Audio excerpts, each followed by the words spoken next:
తక్కువ కాలంలో ఎక్కువ జనం ప్రేమను పొందిన లీడర్లు దేశంలో చాలా మంది ఉన్నారు కావచ్చు, కానీ చాలా తక్కువ కాలంలో చాలా ఎక్కువ వ్యతిరేకతను ఎదుర్కొన్న లీడరు సీఎం రేవంత్ రెడ్డి ఒక్కడే కావచ్చు. ఇక చూడండి, ముఖ్యమంత్రి నియోజకవర్గం కొడంగల్ల ఎట్లున్నదో జనం నిరసన.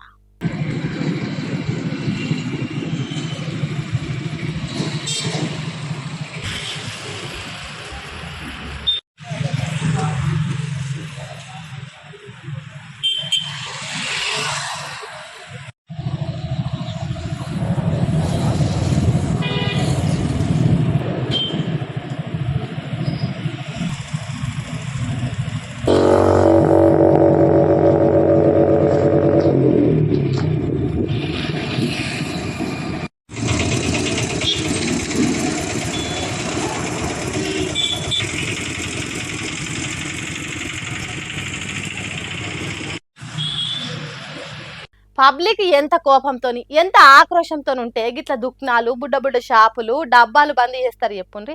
రోడ్ల మీద ఒక్క పురుగు కూడా కనిపిస్తలేదు.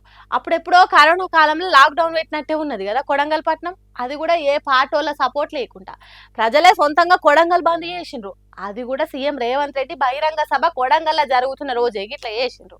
మరి ఓట్లేసి గెలిపించి సీఎం అయ్యేటట్టు చేసిన అక్కడి ప్రజలకు ఎందుకంత కోపం అంటే, కొడంగల్ మండలంలో ఉన్న మెడికల్ కాలేజీని, పశువుల డాక్టర్ల కాలేజీని, నర్సింగ్ యంగ్ ఇండియా ఇంటిగ్రేటెడ్ కాలేజీలను దుద్యాల మండలానికి తరలిస్తున్నారట. అట్లా ఎట్లా చేస్తాడు రేవంత్ రెడ్డి? సొంత నియోజకవర్గ పబ్లిక్ అందుబాటులో ఉన్న కాలేజీలను అందకుండా చేస్తాడా? ప్రజల మీద ప్రేమ ఉన్నదో లేదో గాని కనీసం ప్రాంతం మీదనైనా ప్రేమ ఏదో ఒకటి చేయాలనే పట్టు ఉండాలి. గాని రేవంత్ రెడ్డి రేవుతావు లేని పనులు చేస్తున్నందుకు ముక్కు పూటలు ఉబ్బేంత కోపంతో కొడంగల్ పబ్లిక్ ఇట్లా చేసిండ్రట.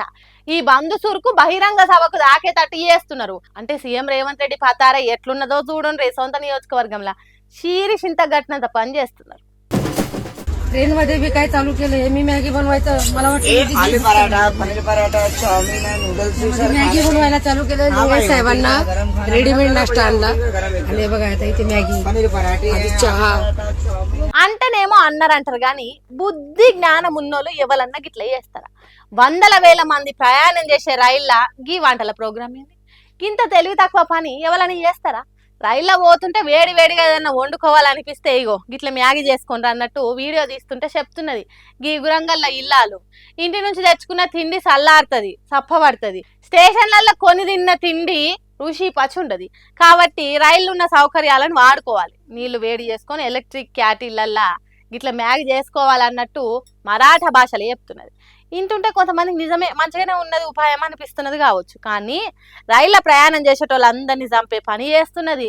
ప్రమాదాన్ని పక్కన పెట్టుకొని పరాష్కాలు ఆడుతున్నదని కొంతమందికి అర్థమవుతుంది. అవును, రైళ్లల్లో సెల్ ఫోన్ ఛార్జింగ్ పెట్టుకునే దానికి ఉండే కరెంటు ప్లగ్గుల ఎలక్ట్రిక్ క్యాటిల్ పెట్టుడు చాలా డేంజర్ ముచ్చట. అవును, సెల్ ఛార్జింగ్ కెపాసిటీకి క్యాటిల్ కెపాసిటీకి చాలా తేడా ఉంటుంది. క్యాటిల్ తీసుకునే కరెంటు ఎక్కువ కాబట్టి వైర్లు గాలి రైళ్ల మంటలు వచ్చి రైలు మొత్తం అంటుకొని కాలిపోయే ఛాన్స్ ఉంటుంది. ఇది రైళ్లకు అయ్యే యాక్సిడెంట్ల కంటే డేంజరు. ట్రైన్ పోతున్న స్పీడ్కు మంటలు ఇంకింత ఎక్కువై అందరు చచ్చిపోతారు. అదేదో దేశాన్ని ఉద్ధరించే పని చేస్తున్నట్టు ఇగిలిచ్చుకుంటే చెప్తున్నావు. బుద్ధి జ్ఞానం లేని పనులు చేసుకుంటే ఏదో ఎలుగబెడుతున్నావు అన్నట్టు చెప్తున్నావు. అగ్గితోని ఆటలాడుతావా? నెత్తిల పురుగు తిరుగుతున్నదా అని వీడియోను చూసిన జనాలు కామెంట్లు పెడుతున్నారట. అట్లిట్లా ఈ ముచ్చట రైల్వే శాఖల దాకా పోయి ఆమె ఎవరో తెలుసుకొని గట్టి చర్యలు తీసుకుంటామన్నట్టు చెప్పిందట. ఎసొంటి చర్యలు తీసుకుంటారో ఏమో కానీ మీరు రైళ్లలో ప్రయాణం చేసుకుంటా ఇసొంటి పనులు చేయకుండ్రి. ఎవరైనా ఇట్లా తిక్కల పనులు చేస్తే ఏమంటే రైల్వే పోలీసులకు ఫోన్ చేసి చెప్పుండ్రి, లేకపోతే అందరు ప్రయాణికులతోటి మీకు కూడా డేంజరే.